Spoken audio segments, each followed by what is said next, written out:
Okay, good morning. Today is June 24th, 2025. Okay, so I have to deal with another situation here with Hennepin County. Now, this is not my first. This is like my 40th situation with Hennepin County, okay? This has gone on since I became a whistleblower and a targeted individual since 2013. Okay, so I have to deal with the situation now. Now I don't have my car, so I have what is called something called a summons that I'm supposed to attend today at 1 o'clock. Okay. Um, okay. So I've already called them and I've already told them that there is no need for a summons because I have already left the property. Okay. I've already tried explaining this to the court. I've already left the property. Okay, first of all, I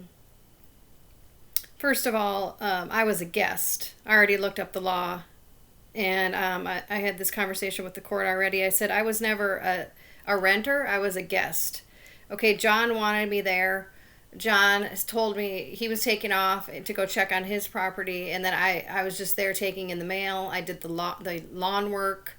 The situation is the house was in probate, and we were not. His sisters were not telling us anything that was going on. We were under the impression that the whole thing was going to take a long time, but then all of a sudden he finds out that they want to move in. I don't even know if they're supposed to move in until the whole probate is over. Okay, and so the will says that everything is supposed to be split evenly in the will. I mean, it's just pretty clear that just evenly among the sons and daughters, right? So if Lisa Rail, her name is Turnholm Rail, who filed this against me, and it's I'll show the paperwork here. It's RHOEL. Okay. If she wants to move in and take the house, yeah, it's ROEHL, and Sarah Reed. So they were Turnholm and now they're married, right? REID. So so if they want to move in, which they were obviously pushing me to get out, and I wasn't aware they were wanting to move in. Okay, then if they want to take over the house, by law, they would have to pay John his portion of the will because that's part of the estate. They don't want to pay John anything. They just want him out of there and they just want to move in because they think they can do whatever they want. And apparently the courts in Hennepin County are allowing them to just act however they want to because his sisters are part of a secret society. Okay, we know this, and John knows this, and he's terrified of his sisters. Okay, so I get this notice. So John had already told me that he planned on just not coming back. Okay, he's terrified of his sisters. Okay, so then I was already making plans to try to move, and I'd already gotten a storage unit June 3rd. Okay, and I can prove this in court, and I've already told the court, already called them one more time, saying there's no need for a summons because I've already moved out, and I already had a storage unit. Okay, so they send me this, Howes and Thompson. Okay, they send me this on June 1st. This is the first I ever heard that his sisters wanted me out. So, and then I received this June 1st. Okay.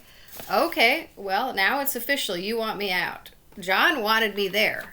Okay. He is actually the actual resident there, and nothing has been officially transferred into Lisa and Sarah's name because the probate is still in process. Okay. But they're apparently getting lawyers involved. Well, maybe the lawyers should actually learn the law about the probate process.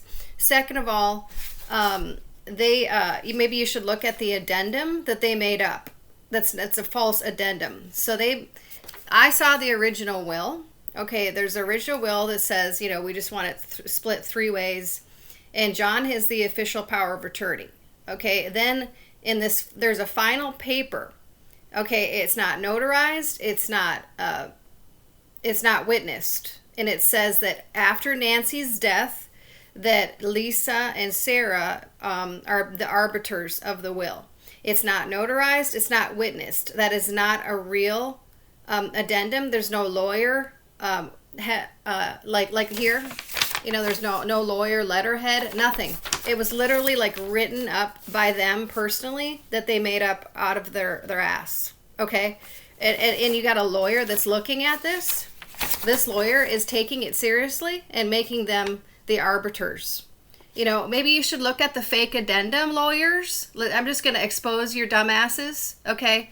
Because that's a fake addendum. I already had it looked at, and so did John. Okay, that's not a real addendum. That's a made-up addendum that they made up, okay, to make themselves the arbiters after her death. And we believe that we've said this, that we believe that they were involved in their mother's death. Oh, but is Hennepin County taking that seriously? Oh boy, you got a murderer on the loose here. Maybe you should take that seriously. Okay. And then so I was already moving, and as soon as I got this notice, and I have by law 14 days, 14 to 30 days. And so then they have the police come over on June 13th. That's not even 14 days. By law, I had 30 days. But we're dealing with people that are not reasonable, as we know. So I decided, okay, well, I'm dealing with psychopaths here, so I better just leave. I don't want any more of this. I was already leaving, and then they had the police come over. And then I said, well, I have by law 14 days, and I showed them this, that I had just received this on the 1st. And we looked up the law, and, it says 14 to 30 days, and I'm already moving, and, the police saw that I was in the middle of moving, so what's the problem? Okay, but now, no, they still aren't done with harassing me. Now they want me to go to a court date, a summons. Well, I can't make it. And I've already told the court that, do you need to file a summons against somebody that's already moved out? No, you don't. No, that's what the law says. But, we don't even know who's really running Hennepin County. They clearly don't know the law. So it really makes you wonder, who is really running these courts? Okay, do you have to file a summons against someone, who's already moved out? And the answer is no.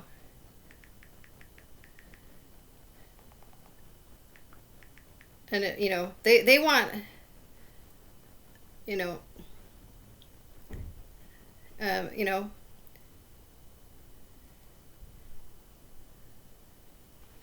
don't have to file a summons against somebody who's already moved out. That's what the law says. Okay.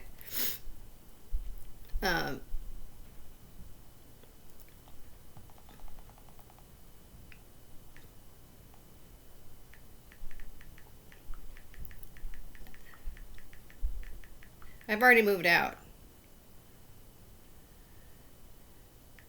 Okay, well, anyway, I had already looked up the law, and I already shared this with the court.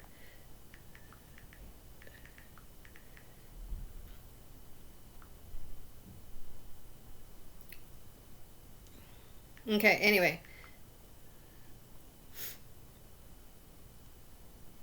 Yeah, it says, no, the court likely does not need to file a summons. Sorry, I had to look that up. Okay, it says right here on Google. Okay, right here. Sure, I'll read it together. Okay, but the Hennepin County Court doesn't even know their own law. So I have to fight with them all the time. And neither do the police officers. They don't seem to know the law. And so, I just had to remind them when they came that, I do have by law 14 to 30 days. And they had the police come over on the 13th day. This is just pure harassment I've had to deal with for years here. No, the court likely does not need to file a summons if somebody has already moved out of the property, especially if the eviction actually is based on a summons is typically served when a landlord is pursuing an eviction for a tenant who is still residing at the property. Okay, I'm already gone. Oh no, they won't let it go. They want like an official eviction on my record, even though I was just a guest there. And and by law, you can't actually officially evict a guest. Maybe the lawyers here need to learn the law. Should we talk about that? Howes and Thompson. You can't file an eviction against somebody who is never on a lease or a renter. Okay, I was a guest of their brother, not them. But they think and they made up that fake addendum, which maybe you should take a look at, Howes and Thompson, again, because you're going to be sued for filing an action against a false paperwork. They falsified that addendum, okay, and made themselves the fake arbiters. So you're all going to get in trouble, okay? I'm exposing all of you, okay? They just think they can run over us and do whatever they want. And I'm holding them accountable because nobody else is. Third of all, they're not the landlords.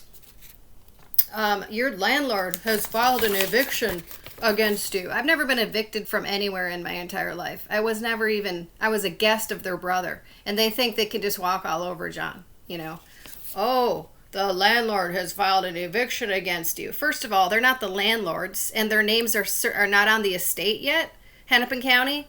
Second of all, I was a guest of their brother, who's the actual resident there still. His name is on bills and in the mail, and he is the real power of attorney. So maybe you should learn the law yourselves, Hennepin County. Okay, now let's call this dumb court and see what I have to do to move this dumb court date, or hopefully I can get it just dropped, because that's what I tried to already call them and explain to them that I've already moved. Like, why do you need Welcome to Verizon Wireless. Your call cannot be completed as dialed. Oh, really? Please check the number and dial again. Oh, wait, no, that's not that right. Okay.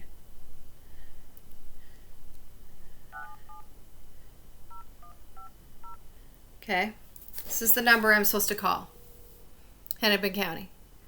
763-577-01. Good morning, Cousin Thompson. Yes. Is this okay, my name is Debbie Davis. Uh-huh. I'm supposed to attend a summons today. Courtroom GC3. Okay, I have the case number here. Okay. Court file number here. What's the question? Well, I can't make it. My car is in the shop, and I have no way of getting there. And I've already called one time and talked to somebody, and I said I would be happy to explain to you that I was never a tenant there or a renter. Well, I was a guest. Jeff Thompson, he can help you. I was a guest, and I've already moved out. Okay. Deborah, let me get you to Jeff Thompson. Okay. These people need to learn the law. I've already tried calling you once. Okay. I've already tried calling this dumb lawyer. Like, why are they representing these dumb women? Second of all, Randy Rail. Yeah, let's just, talk about that. Yes, Mr. Thompson? Yes. Okay, I tried calling the court once before. My name is Debbie Davis. Okay. Okay, so I've already tried explaining when I called once before that because I'm supposed to attend a summons today for eviction, an eviction thing. Okay, that's on the churn home. Yeah. Right? Mm-hmm. Yeah, but Well, you've moved out. Right? I've already moved out, so I don't know why I'm so not being. Canceled the hearing. Oh, thank you. Okay. Yeah, I was gonna say. Canceled. I sent a letter to the court, and we called them to confirm. So that's been canceled, so there's no reason for you to appear. I will not be appearing. No one will be appearing on behalf of the churn homes. Okay. Is this whole eviction thing going to be dropped then? Because I was just a guest of their brother. Yeah, it's been dismissed. Oh, so, thank you. Oh, I appreciate it. I'm not trying to be rude. Okay. This is just really, this is just really stressful. And you don't need the stress. I don't need the stress. I've already moved. Okay? Yeah. Okay, good. We're good. So, yeah, okay. all good. Okay. All good. Okay, thanks. All right. Appreciate you. Thank you. You Bye. bet. Bye now. Okay. Oh, okay, thanks. All right. Okay. So I guess they dismissed it. So thank goodness. Okay, but these sisters are really dangerous. Okay, and John is terrified of his sisters. Okay, and the second thing, that I want to bring up. Okay, I'm not trying to embarrass anybody. I'm not trying to be rude. And thankfully, the lawyer did the right thing. And thank you. I appreciate that. Okay, so anyway, but this Lisa, John's sister, her husband Randy Rail, and I mean, you know, so it's Randy Rail is Roehl. Okay, he was a chiropractor and he lost his chiropractic license from being totally inappropriate with a woman. Okay, these are not good people. He was a licensed chiropractor and there were so many complaints, in particular with women, that he lost his chiropractic license. So you can look that up about him. And they're harassing me like I'm the criminal and they're the criminals. Okay, I don't know, what the situation was exactly, but he lost his it's in the Minnesota files. Randy Rail, they removed his chiropractic license because he was fondling women in his chiropractic office. Okay, these are not cool people. These are ridiculous criminals. Okay, so all right. So thankfully we got that handled, and I don't have to attend. I'm scared to death to go to anywhere in Hennepin County right now. Okay, especially after what happened to Melissa Hortman. Okay, I'm afraid to go in the courtroom there because I don't know if these are real police officers or police infiltrators, and because we've had these unmarked police that are I've had them following me, and it was an unmarked cop that went into that shot. I guess what happened is she got a knock on the door at 2 a.m. and they were dressed as a police officer, and then he shot her and her husband, and I guess he had already shot the other couple, and they're still apparently in critical condition or whatever. Okay, I'm terrified to go anywhere near Hennepin County, and I'm sure a lot of people are.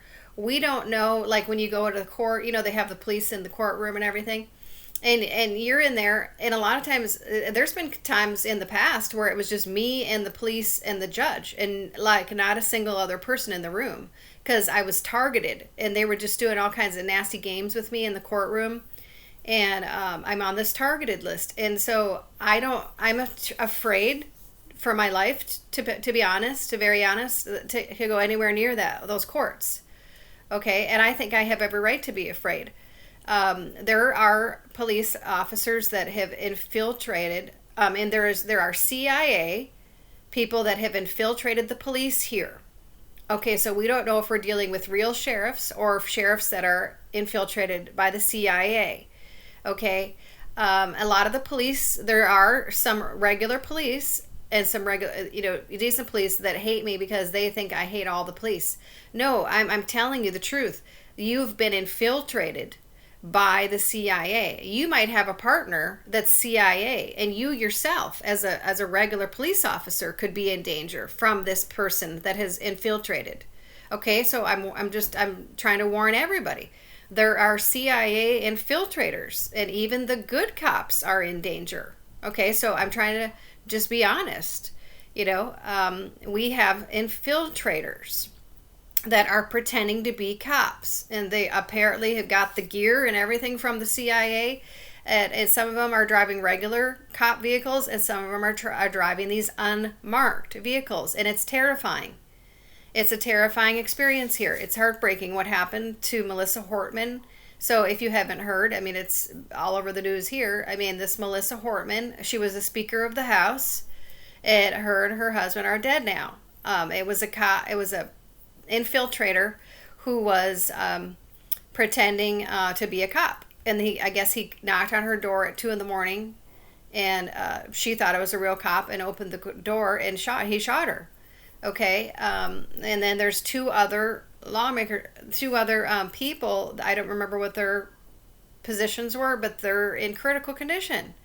And did it, and then apparently they found this whole list of like 60 other people that he was planning on targeting. Okay, and I have all of these crazy unmarked cars following me, these CIA type people, and I am terrified to go anywhere near the courts or anything right now. Okay, so I think I have every right to be afraid. I think, I mean, I have had such issues with the courts here that, I mean, this has literally gone on for years. Okay. Um, so, you know, I just, we don't really know who's running these courts. They just seem to be doing whatever they want. They seem to be part of a secret society.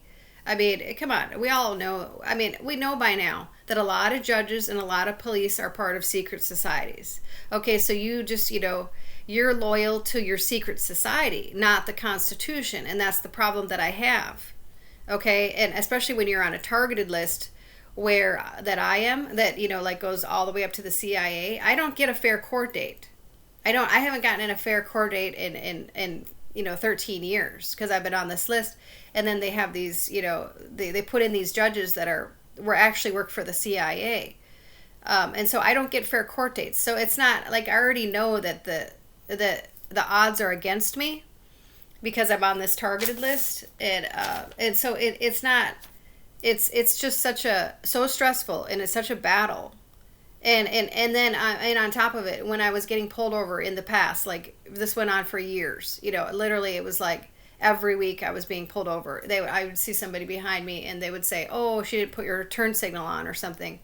And then they wouldn't even show the footage in court, but the judge would just take the side of the police, and then I would have to pay a dumb ticket, $100 here, $100 there. It all adds up. And then of course see, they're trying to make me look like a criminal.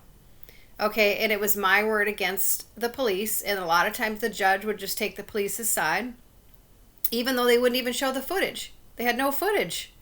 And and I would just be there like, are you for real? Like, I have to pay this dumb false charge.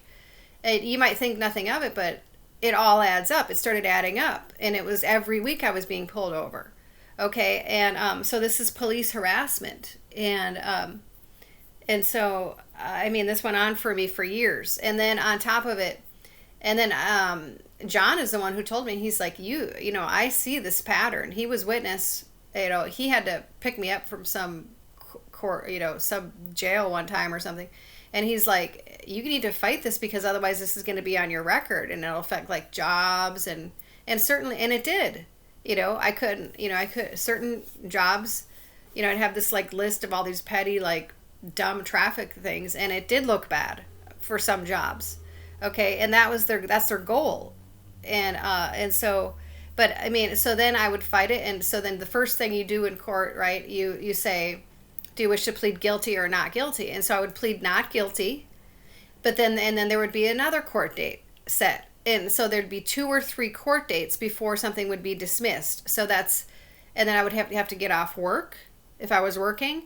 And this is 2 or 3 times. And then by that time I had moved to South Dakota. So then I had to drive, I had at least 5 court dates or so. I had to drive all the way 6 hours to these court dates. And it would be 2 or 3 court dates each time to get one false charge dismissed. Okay, this is so much waste of my time. It's hours and hours and hours and years of my time wasted by this police harassment and this court harassment. And it's wrong, and it needs to stop.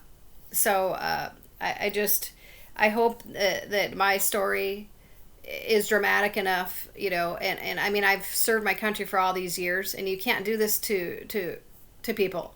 It's illegal, first of all. Second of all, it's evil. And so this targeted individual program needs to stop. It needs to stop. We know what it is now. We know it goes all the way up to the CIA. Oh, actually, there's another chart that I was shown that, okay, there's 2 charts here that I was shown recently that I'm going to show on this, okay, there's a couple other, because I've showed this targeted individual chart before, but there's 2 other charts okay, so here's another chart here. There's an FBI terrorist screening database that somebody sent me. Okay, watch list categories. Okay, here, I'm just going to put it up so people can take a picture of it if they want to. Okay. This is a database by the FBI, and the Targeted Individual Program is on this. The FBI knows about this. Okay, it says watch list categories. FBI's terrorist screening database, distributed to 60 countries, 18,000 police and sheriff's departments, 1,440 private companies. This is how many people are against us on this targeted. It's like how I even survived is a miracle. Okay. Category 1, no-fly list, arrest immediately. Category 2, suspected terrorist, enhanced screening, boarding code, something. Blacklist categories, distributed through NCIC. I don't know what that is, but okay. Category 3, aware targeted individual. That's me. I'm aware that I'm on this list. Category 4, unaware targeted individuals. Category 5, financial crimes and political persecution. Category X, used to protect elite globalists. Instruct police do not arrest or detain these elite globalists. Okay. So I'm literally on an FBI terrorist watch list. I'm in a blacklist category. Okay, this is a real program. The FBI know who I am. And what did I do to get on this list? I just did my job. I was just a military personnel doing my job. And I accidentally was witness to these colonels that were in part of this embezzlement scandal. They stole $2.7 million. Okay, now look at what Doge is finding out. It seems to be all about the fraud, right? Well, that doesn't make the FBI look so good, does it? Then there's 38 levels of security clearance. This is another chart I was sent. Okay, you can take a look at this. Okay, this is some kind of a chart that apparently the CIA and FBI know about as well. 38 levels. Okay, well, the president only has security clearance up to 17 security clearance. They have the nuclear launch codes.